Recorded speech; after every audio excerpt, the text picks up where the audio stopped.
All right, welcome everybody to Cut the Nets. This is sponsored by BSP. It's our first episode on the podcast. My name is Jeremy Gretzer. I'm here with Brian Ramos. How you doing, Brian?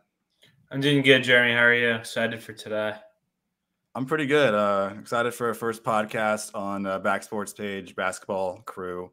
Yeah, we've got some subjects to talk about and some subjects to discuss.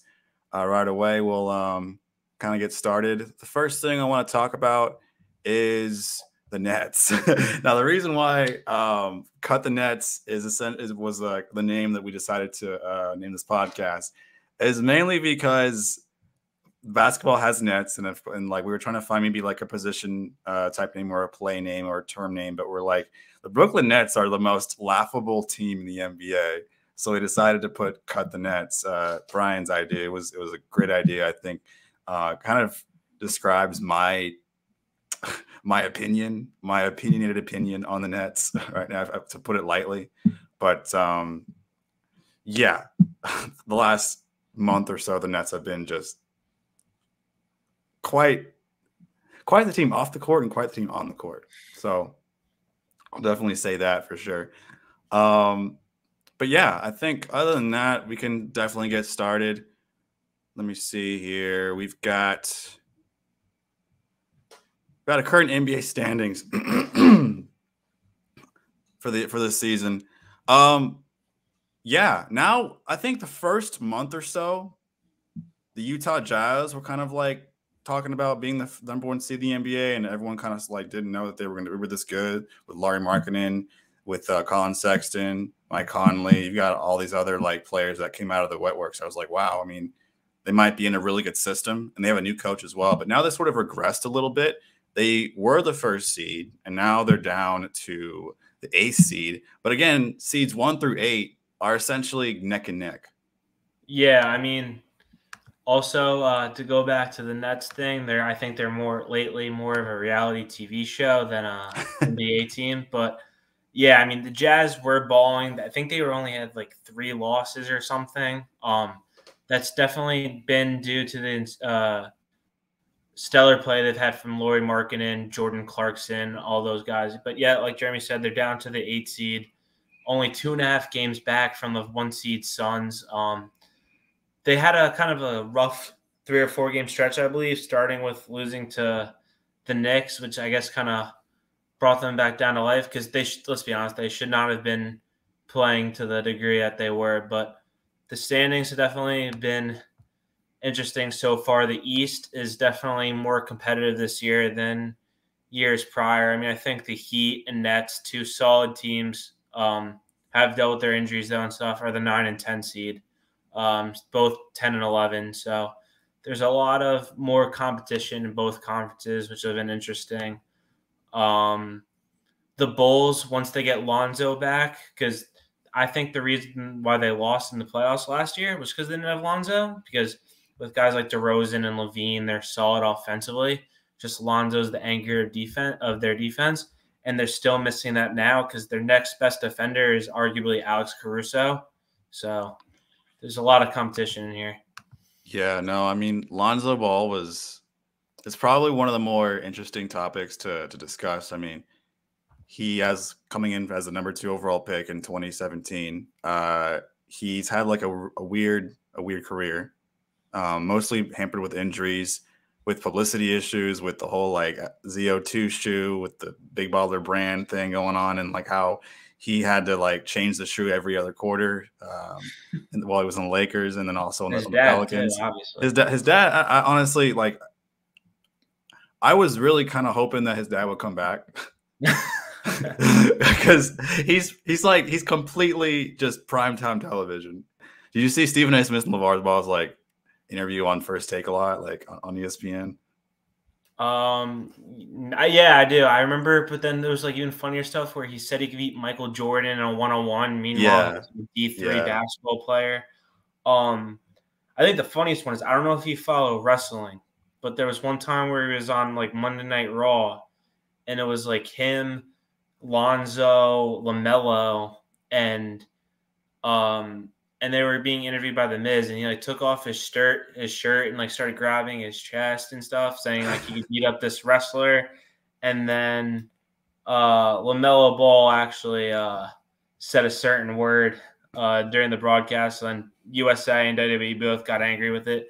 But it was just such a funny like scene altogether. I mean, LeVar's a clown and he's entertainment, but like he's at the end of been the day, he's a smart businessman. I mean, he got all three of his sons to the NBA. Two have bright futures in the league. So even though he's a clown and probably not the most likable guy, he ultimately did what he wanted to do. I think he's probably a good motivator, a really good dad, business wise. I mean, he could probably do like a get rich quick scheme and then scam everybody else who fell for it. That's kind of like how I see him. But when it comes to him being a father, being a dad, and raising his kids to play basketball like the age of 3 or 4 constantly and like pushing them towards NBA level is something really to see. I mean, LaMelo Ball, I mean, right now is better than Lonzo Ball so far in his career, without a doubt. And he has pretty much the same playmaking skills, a little bit taller, of course. So if you're a little taller, of course, you can see your players more often, especially in the paint. But with LaMelo Ball, there's not much of a publicity appearance or position, especially when he's in Charlotte. Yeah, no, I agree. Yeah. But I mean, hopefully Lonzo Ball will come back from, was it a meniscus tear or yes. a knee issues? Yeah. Something like that, yeah. Hopefully Lonzo Ball will come back healthy. I mean, when he's healthy on the floor, he's unstoppable. Like last year in the Bulls, he's the reason why the Bulls were in the first seed, like the first, 20, 30 games of the season.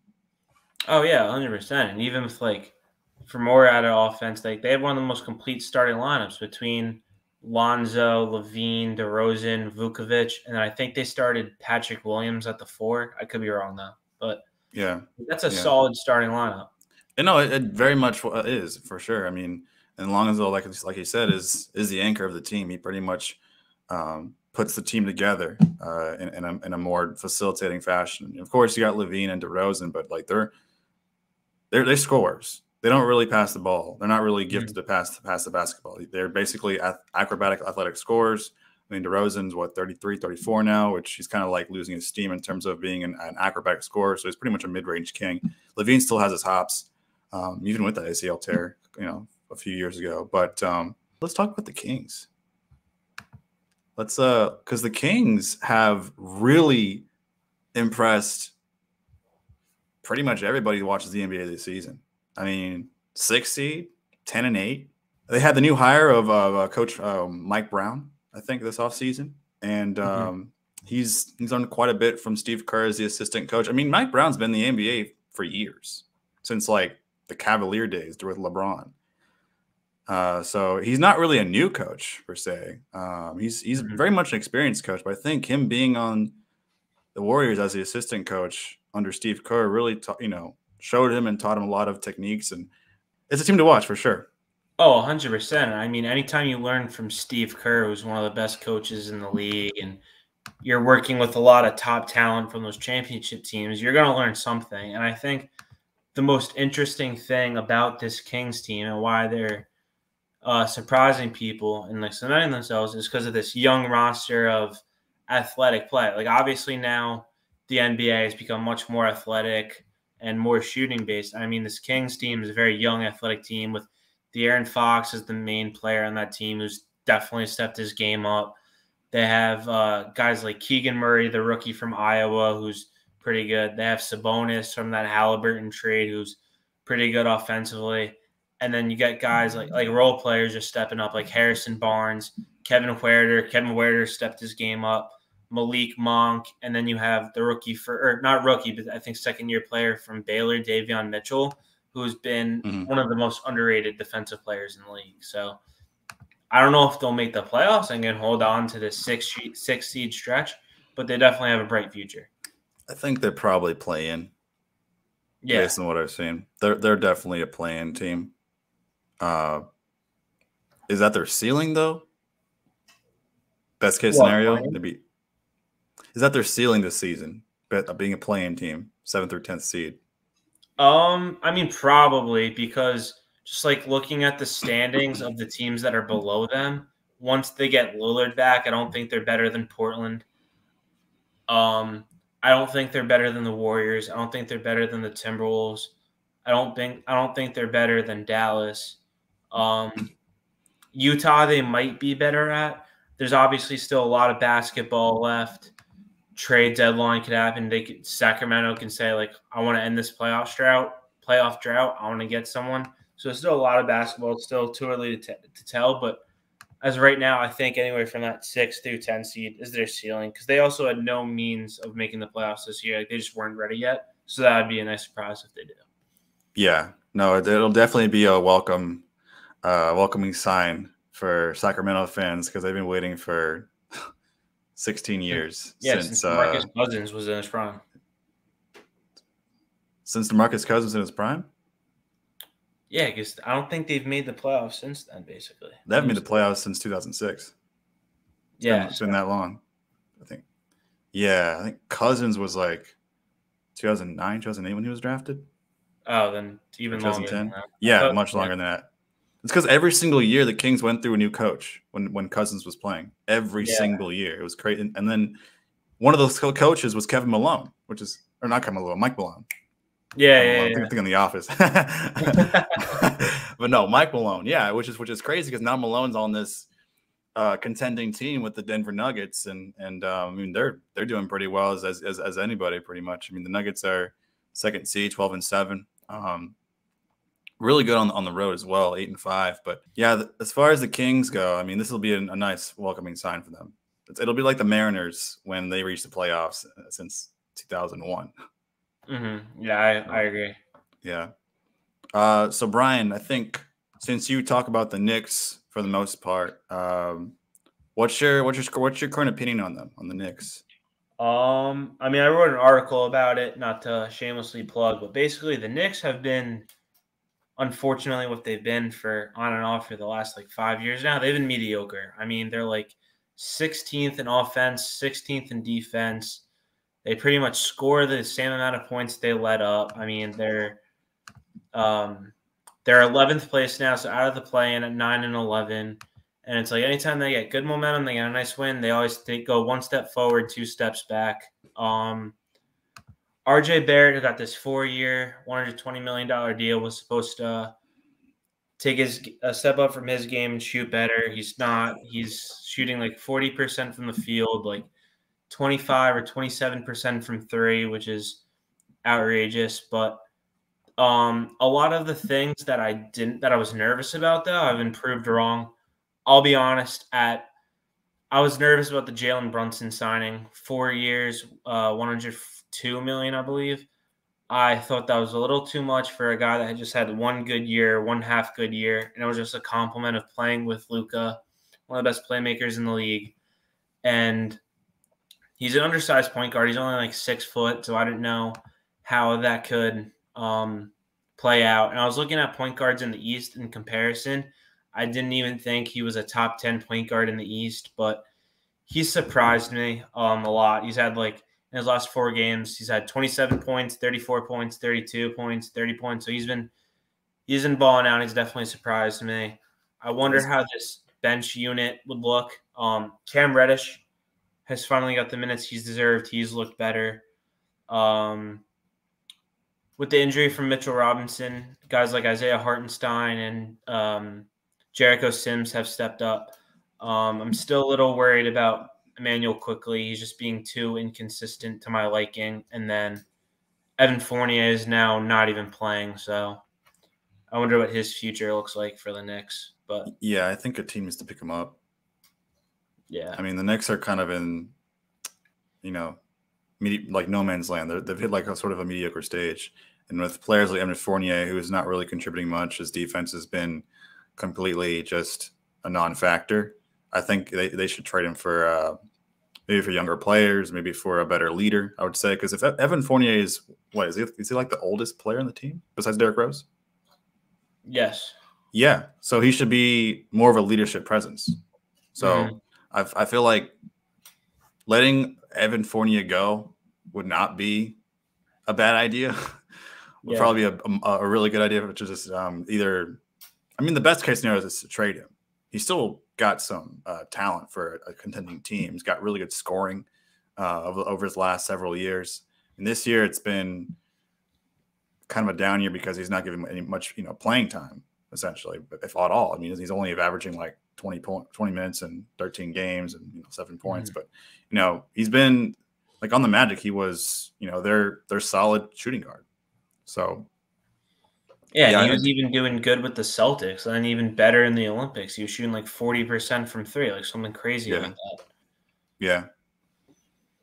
I do think that they should definitely consider it into that. Where do you think the Knicks will be in the next 30, 40 games? Do you think they'll be in the higher seed? Do you think they'll be kind of where they're at? Do you think they'll be even lower? I mean, I think they're going to be right where they're at. Maybe like 1 or 2 seeds lower. I mean, at the best, I'm hoping, obviously, for a play-in. I mean, I'm not going to be realistic. We're not much higher. But if we go on a huge losing streak, because I personally think Tom Thibodeau is on the hot seat. I think he should have never been necessarily hired in the first place. Because the thing is with Thibodeau is he's the type of coach where he's going to take his team and he's going to get them into the playoffs no matter what. And he did that 2 years ago. I think, 2 years ago, where they were the 4 seed, even though they were just relying off physicality, grit, and defense. They got completely outplayed by the Hawks. And then they were awful last season. The Knicks need a rebuilding coach, like someone that can I think the perfect Knicks coach, if they choose to fire Thibodeau, should be Kenny Atkinson. I mean, I know you hate the Nets, Jeremy, so you might not agree with this, but when Kenny Atkinson came in, he completely changed the statue of the Nets to get them to the point of where they should be. Obviously, they're not there at the 10th seed, but they should be a championship team. I can't believe they got swept by Boston last year. The Knicks need a guy. They were swept because Kyrie and Kevin Durant were pretty much in and out of the lineup. Yeah, and they had nobody else. I mean, they're Kyrie and Kevin Durant are pretty much the entire salary of the Brooklyn Nets. Oh, yeah, 100%. The entire salary. And so all they can sign is vet players to a minimum. They signed Blake Griffin. I mean. Yeah, and then they were getting, they had LaMarcus Aldridge. They convinced him to come back. Yeah. And they were just getting, low guys like Bruce Brown, who's, honestly underrated. But, they had guys like him playing big-time minutes. Yeah. Also, Joe Harris wasn't playing either because he was injured the entire season. Mm-hmm. So, but yeah, I think Thibodeau was, as a coach, I think this is pretty much his last leg. Because I remember him being a coach for the Bulls and then the Timberwolves. Defense was his priority. He was kind of a Jeff Van Gundy type, where it was very defensive prioritizing coach. And I feel like the NBA right now doesn't prioritize defense. They prioritize free-flowing offense, catch and shoot threes, pull-up jumpers, kicking to the wings, the post-up game, the whole Joakim Noah with Carlos Boozer. It's just not really working much anymore. That's why Joakim Noah's out of the NBA. He didn't really evolve his game when he was. When he went to that Knicks and signed that crazy contract, and then got paid millions of dollars to be banned from coming to Knicks. Yeah. So I think that he either needs to update his game plan, or hopefully the Knicks won't fire him. He'll stay for the rest of the season. But I think this might be his last year. The Knicks don't do anything. Yeah, and back to what you said about the type of offense. It's so frustrating because the Knicks offense basically consists of Julius Randle playing pickup iso ball where he'll just try to do it himself. And that's why his fourth quarter numbers are so bad, because you just can't do that all the time.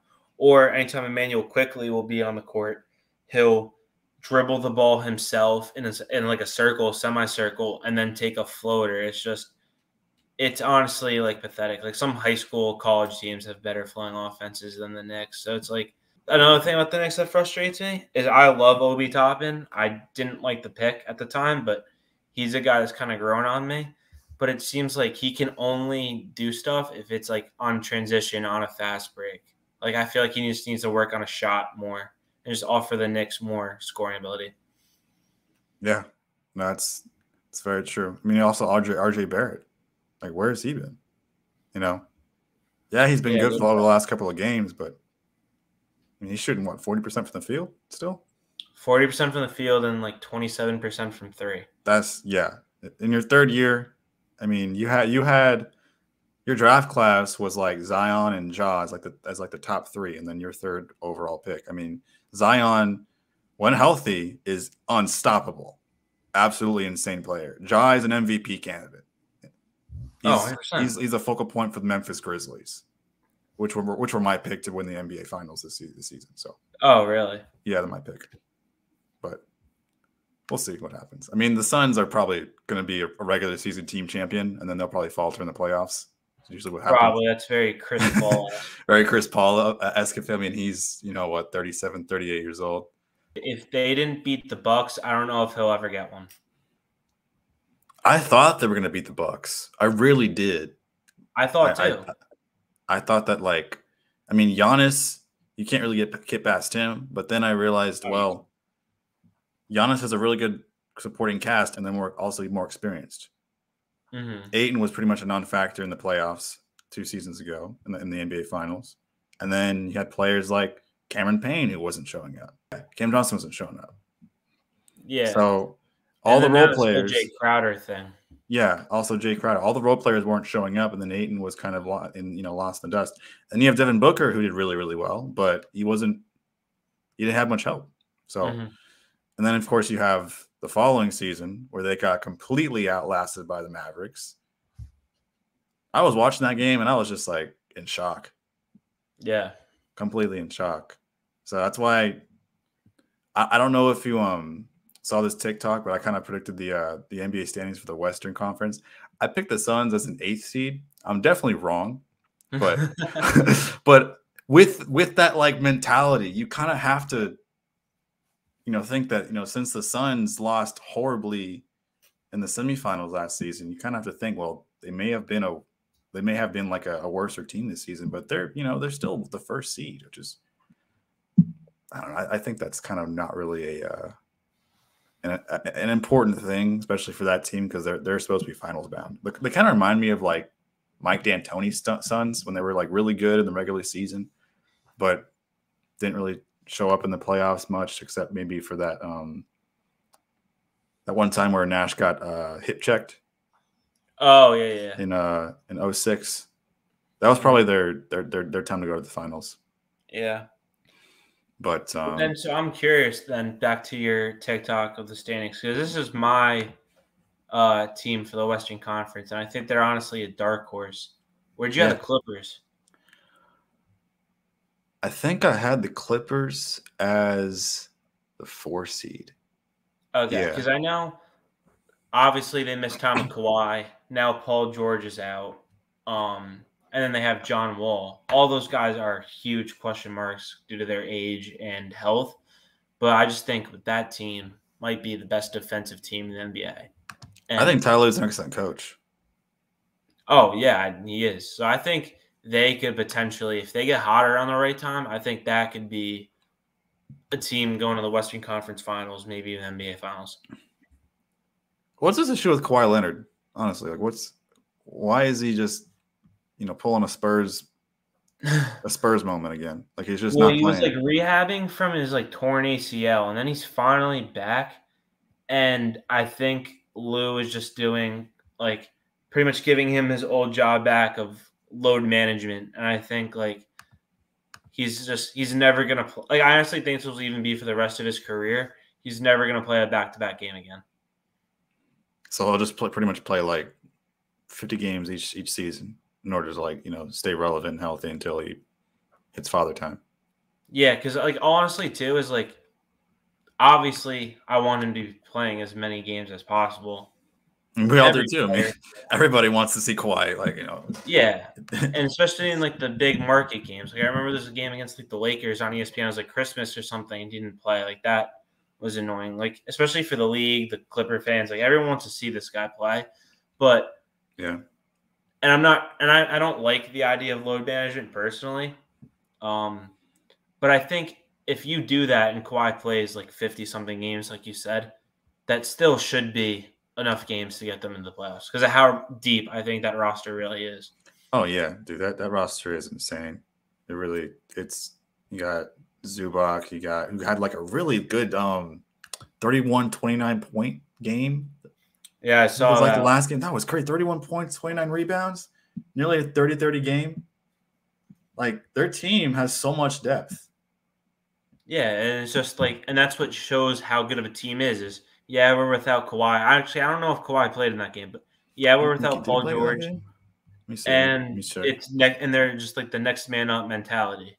Yeah, no, it's definitely a good message from Ty Lue to his teammates. I mean, and they understand it. They definitely understand the assignment. The Rockets have won the last 2 games, which is huge, absolutely huge.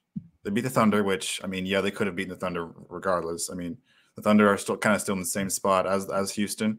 You know, bottom 3-4 seed in the standings. But they beat the Hawks, which is the game I really want to talk about. So the Hawks were without Clint Capella, former Rocket, but I mean, yeah, Capella is like their anchor in the paint.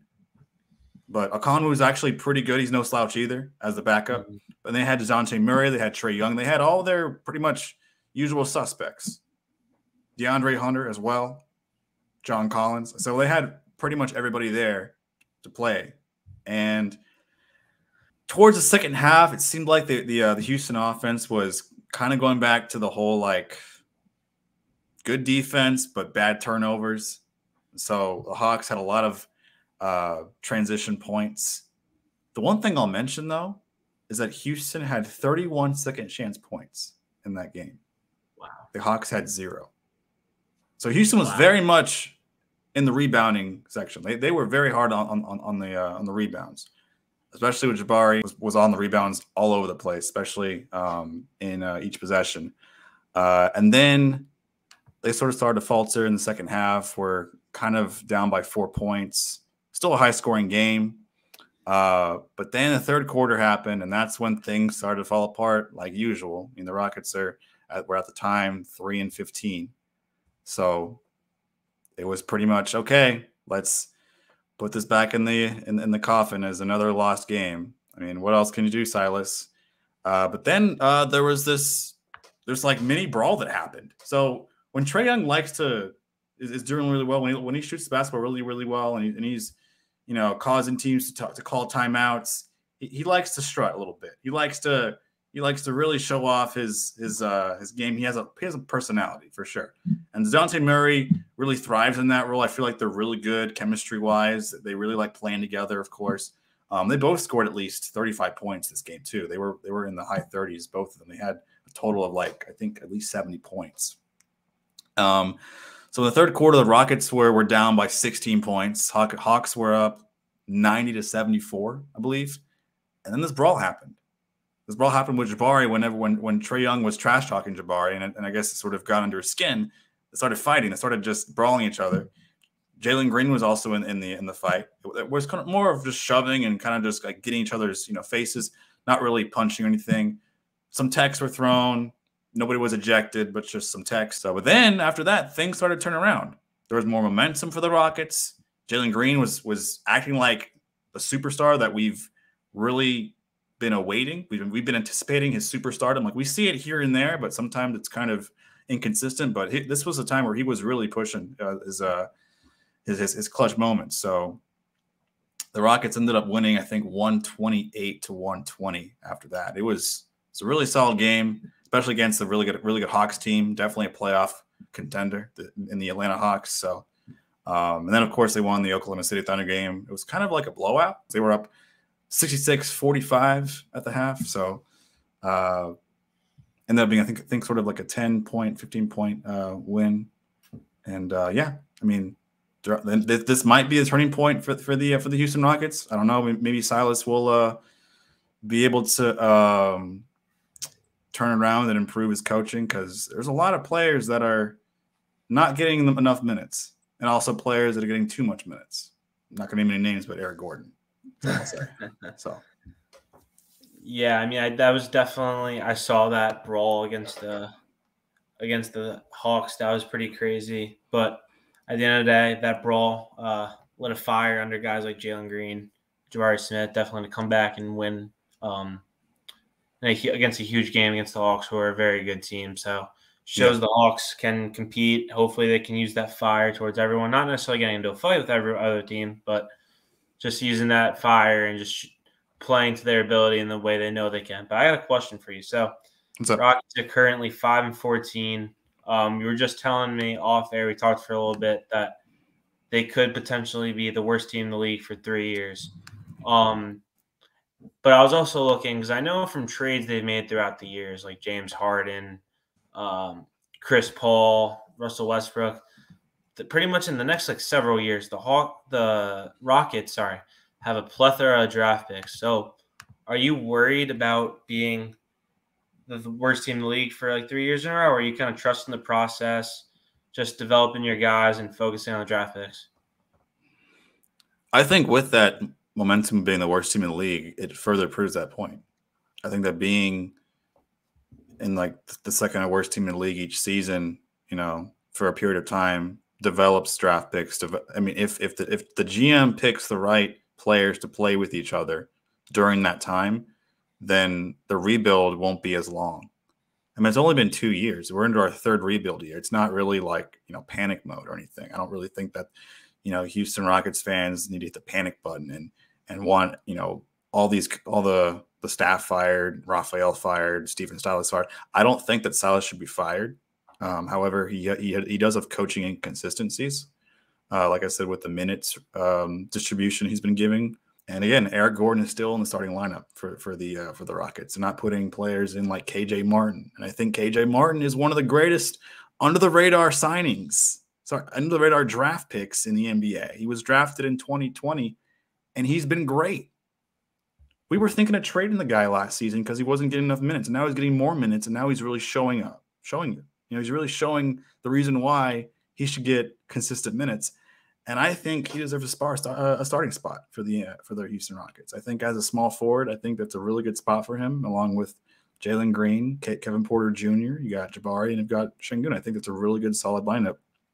And yeah, I mean, Eric Gordon is, he's in his 7th year with the Rockets. He's 33 years old. He could either go one way or the other. He could go to a team that's contending or to a team that would need him to contend. But he likes being here with the Rockets, but giving him 30-plus minutes is not the ideal route for a Rockets rebuild. Because a rebuild, you're not supposed to stay in it. You're supposed to get out of it. If you stay in a rebuild, then you become the Charlotte Hornets, or you become the Timberwolves, or you become, the Timberwolves made the playoffs last season, but, when they were not good, you become the Sacramento Kings. So, that's not what we want. We want a solid rebuild. Of course, it may take 3-4 years. Hey, switching sports, the Astros, they were bad for 3 straight years in 2011 and 2013 when they transferred to the American League. They were bad for 3 straight years. Owner Jim Crane and Jeff Luhnow knew that this was going to be a bad team for years to come. But what now? They're one of the best teams in the MLB, if not the best team in Major League Baseball. So I think that with that being said, the Rockets, there's nothing to worry about. I mean, if you have the worst record in the NBA, you have a higher chance of getting a top 5 pick. So there's that. Just don't rely on that every single season. Oh, I wholeheartedly agree with you. And I think you make a good point about the whole KPG. Kenyon Martin, is that his name? Well, Kenyon Martin Jr., but, he goes by KJ.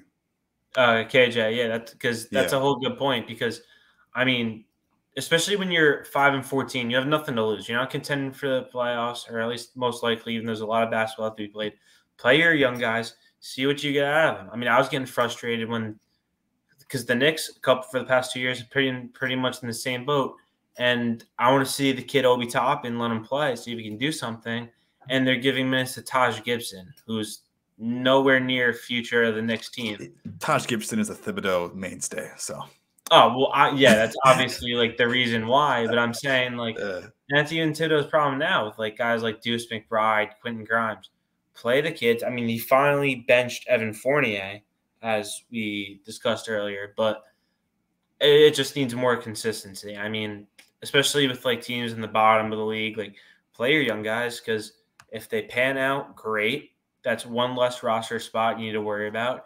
If they don't pan out, you can cut your losses and move on. It's not really a big deal. Like, it doesn't hurt to give them more minutes.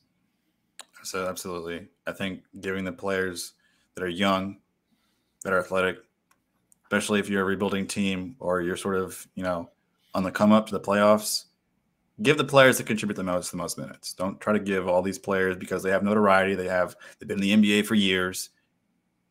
Trade them to contending teams because they're not really useful unless they want to show their leadership. They want to have like veteran presence in the clubhouse, which that's what Eric Gordon and Boban are for.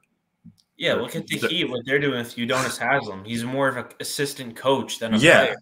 But they're signing him to a player contract, and he's 40. Yeah. I mean, like, that's perfect. That's a good idea. You think Spoelstra's going to put him in the freaking starting lineup? Like, really? No. No.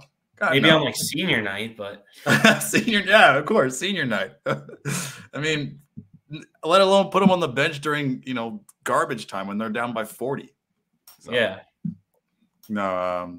Speaking of Evan Fournier, you did mention you have a trade package for him. You think where he should go that would benefit both the Knicks and whatever team that you pick. So I was just seeing today, actually, that, and this has been a rumor pretty much ever since July, but Russell Westbrook to the Knicks.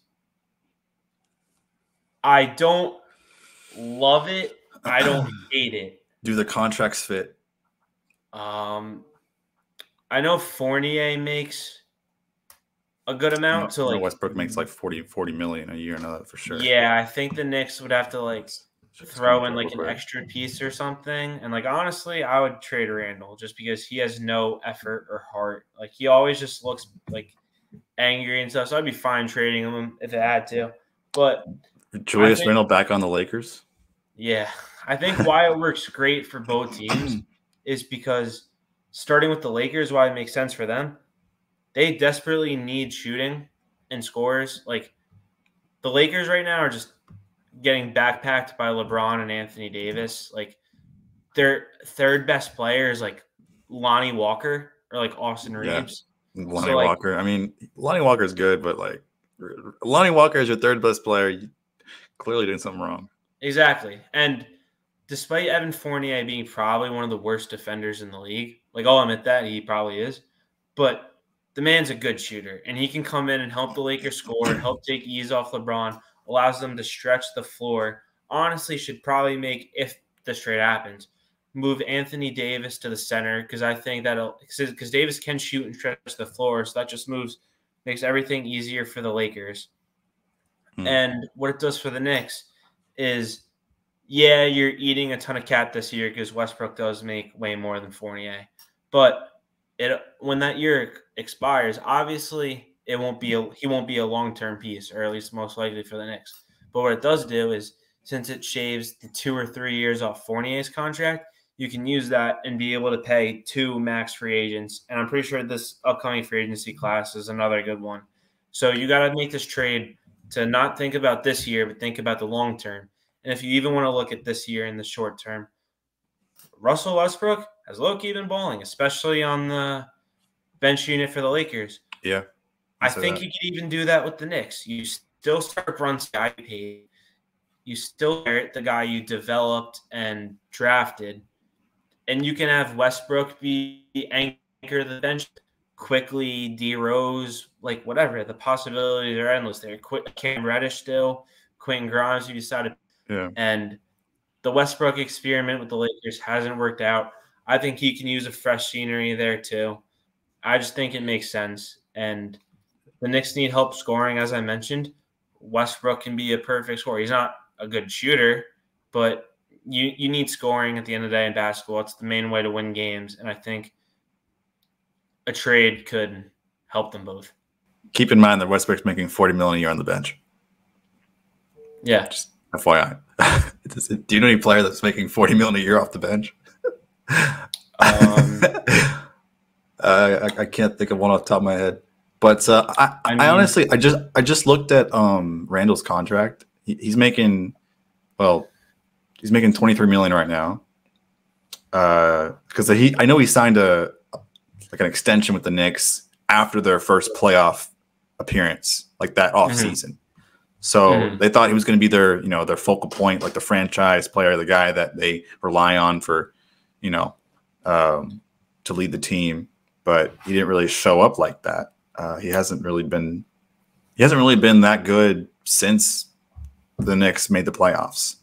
Yeah, and I thought the best part about the Brunson signing was obviously for the Knicks. They finally have a point guard since like Jason Kidd or Raymond Felton or John Starks, however you want to value those three. But the Knicks basically haven't had a good point guard in years. So that's obviously good. But I thought it was the best for Julius Randle because with the Knicks, and that's like a lack of point guard play, Randle kind of acted as the playmaker and almost like captain of the team, where he's bringing the ball up. He's trying to do everything. And he's taking a lot of shots, not making them, especially not in the fourth quarter. I think he has like the worst field goal percentage of all time in the fourth quarter. Like he led the league last year in that stat or something. And he's turning over the ball constantly too. I thought getting a solid point guard in Brunson that can bring up the ball would help Randle, but he's still doing the same stuff. He's still turning over the ball, alternating, bringing it up.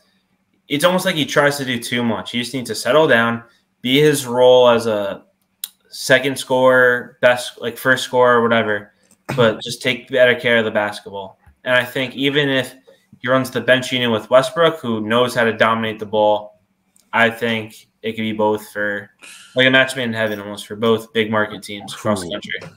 Yeah, here's the thing. I don't think Randle would love coming off the bench if he would be traded. No, I'm not saying Randle. I was talking about Westbrook.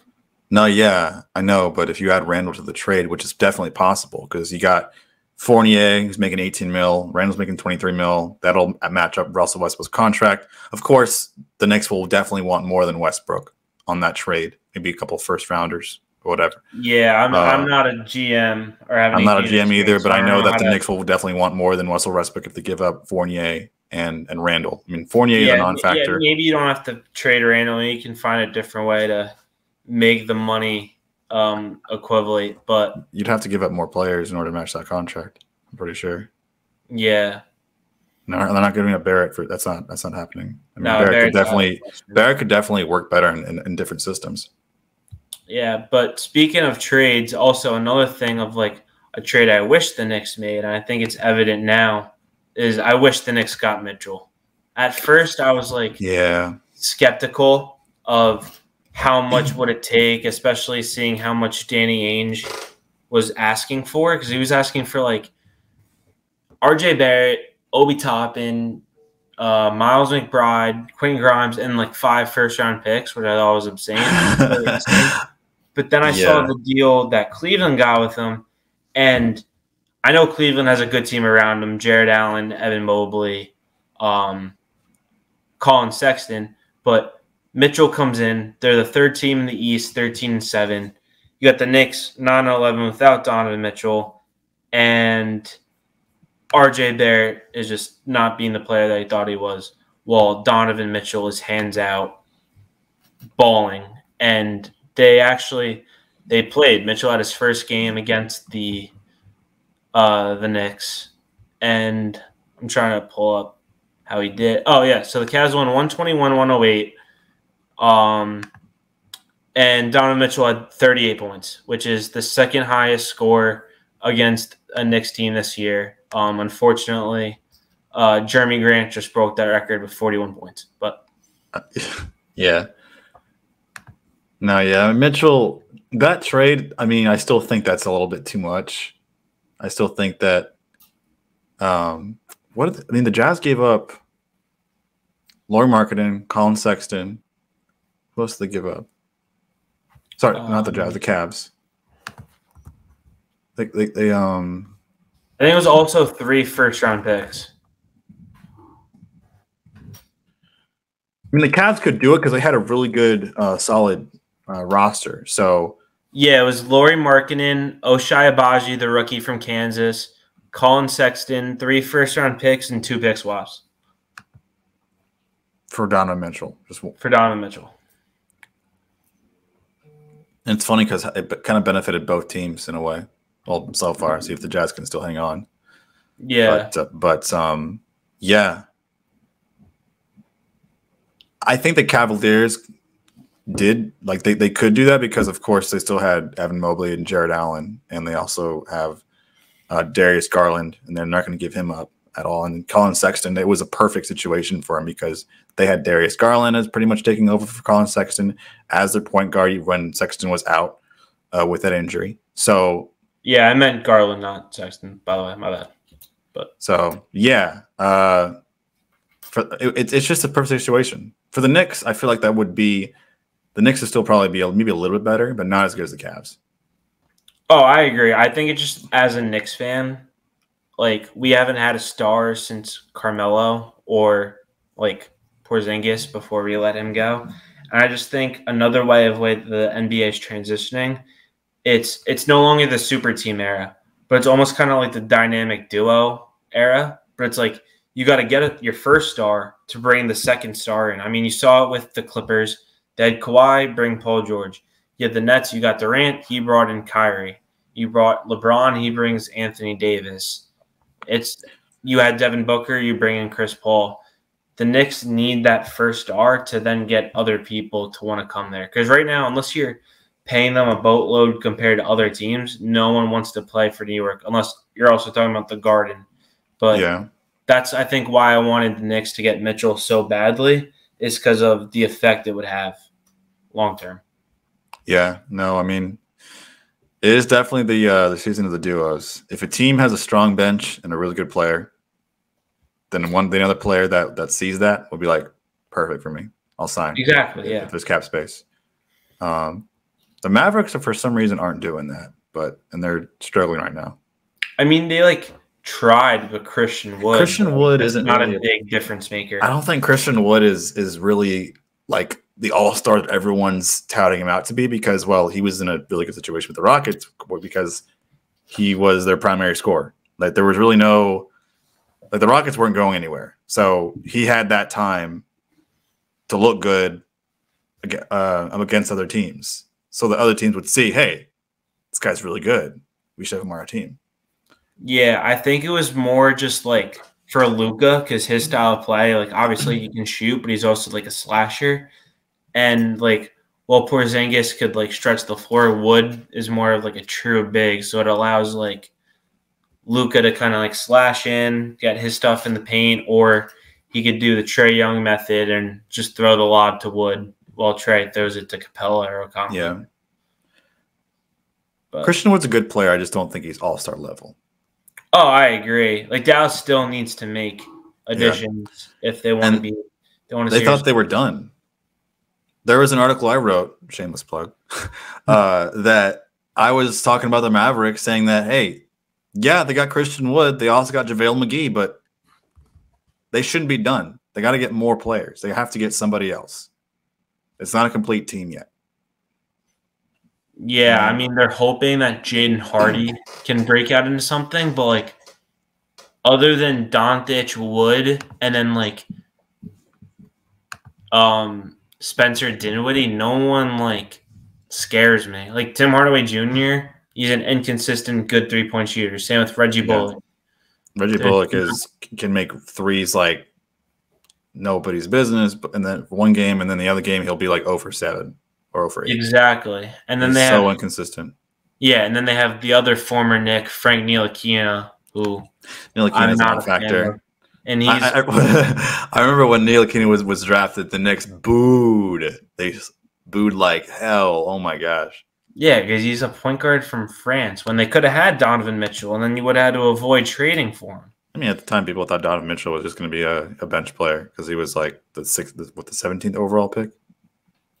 16th overall pick? Something like that. He was a mid-first rounder. Means. Yeah, he was a mid-first rounder. So yeah, but overseas players in the New York Knicks never really work out well. So I mean, Porzingis worked out really well. He did, and then he got knocked out by a Russian. But yeah, Thank y'all for watching. We're gonna be posting this on YouTube. Clips of it will be on Twitter, our Back Sports page TikTok, our Back Sports page Instagram. Is that all the social medias? I think so. Yeah. Also our website too as well. We've got a ton of podcasts on there. We have Wrinkles in the Crease, Hardwood Huddle. We've got Seth and Sean. We've got tons of other podcasts from different sports. We cover pretty much all the pro sports in the league, and a little bit of college sports as well. So if you're interested in that, consider tuning in. This is Cut the Nets, episode 1. What should we name it?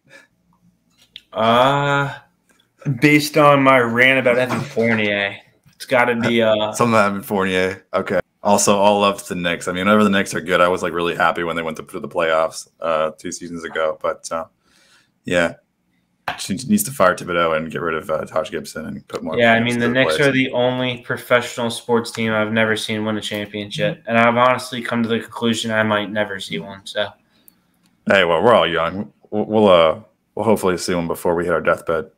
Yeah, hopefully. I'll definitely see it before I have cancer for sure. Yeah. Yeah, man. Okay. All right, man. Well, thank y'all for watching. This has been episode 1. See you guys next time. All right. See ya.